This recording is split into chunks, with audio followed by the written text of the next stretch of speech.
I never set out to adopt anything. I want to be clear about that, because people on this station have told the story so many times now that I sound like a man who went looking for trouble and found it wearing fur. That isn't how it happened.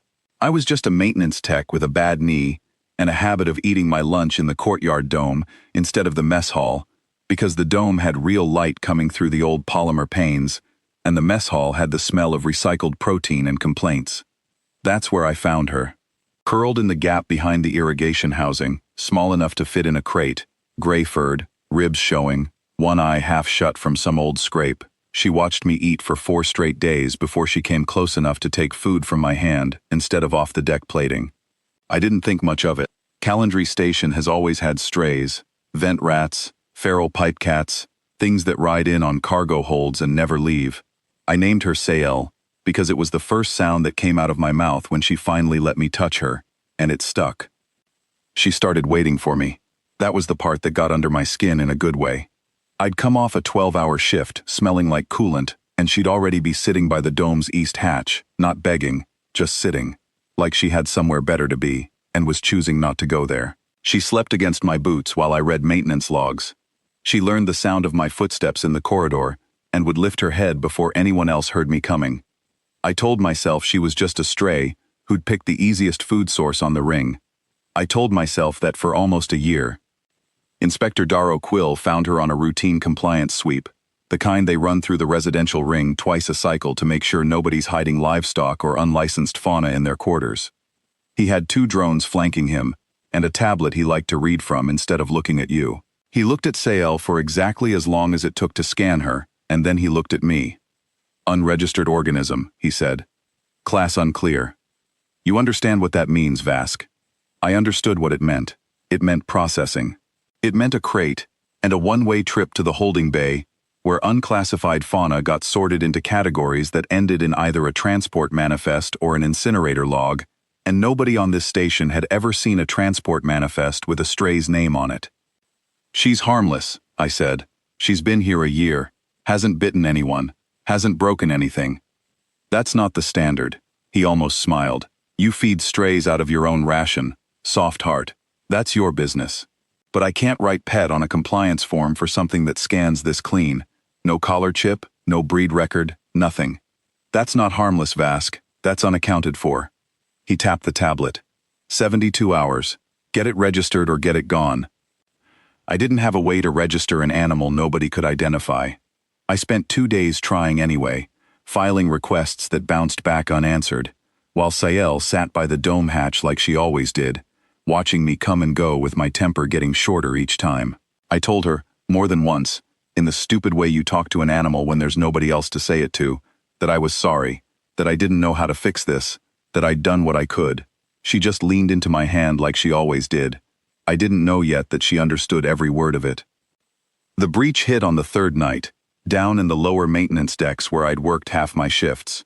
Nobody ever found out exactly how the smugglers got a cargo seal open that far from the docking ring, only that something in their hold wasn't on any manifest either, and it got loose in the access corridors at the same time their crew did. The alarms came on red.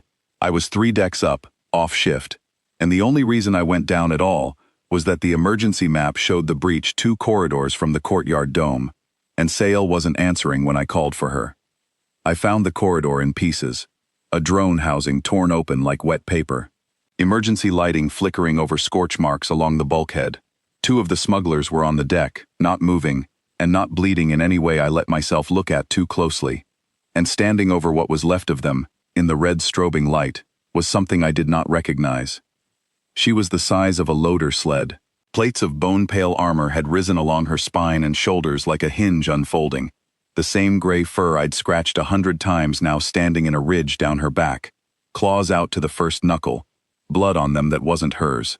She turned her head when she heard my boots, and for 1 full second I did not know her. Then she made a sound low in her chest, not a growl, the same sound she made every evening when I sat down beside her, and the plates along her back lowered, and the size of her seemed to fold back in on itself the way a hand unclenches, until she was just Sayel again, gray and small and limping toward me across the wrecked corridor, like nothing at all had happened. I sat down right there on the deck, plating because my knee gave out, and she put her head in my lap the way she always did, and I sat with my hands shaking on her fur, while station security finally caught up to the alarm. Quill arrived 11 minutes later with a full response team, found the breach already sealed and the threat already finished, and made the mistake of thinking that meant something good for him. He stood over the wreckage with his tablet out, already drafting whatever report would put his sweep team's name on the resolution, until one of his own officers said, "Quiet, sir. The drone logs, look at the drone logs," and he did. I watched his face change while he watched the footage, watched him understand, the way I'd just understood, what had actually unfolded in that corridor, and what it had unfolded out of.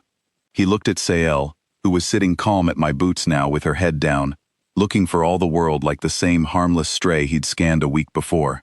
Then he looked at me. "That thing is a Class 1 predator," he said, and his voice had lost the flatness it usually had. "It should be in a containment unit.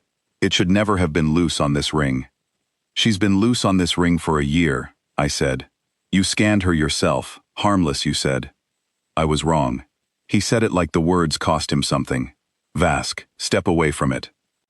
I didn't move, and neither did Sael, except that her head came up off the deck and she looked at him the way she'd looked at the men in the corridor right before the plates rose along her spine.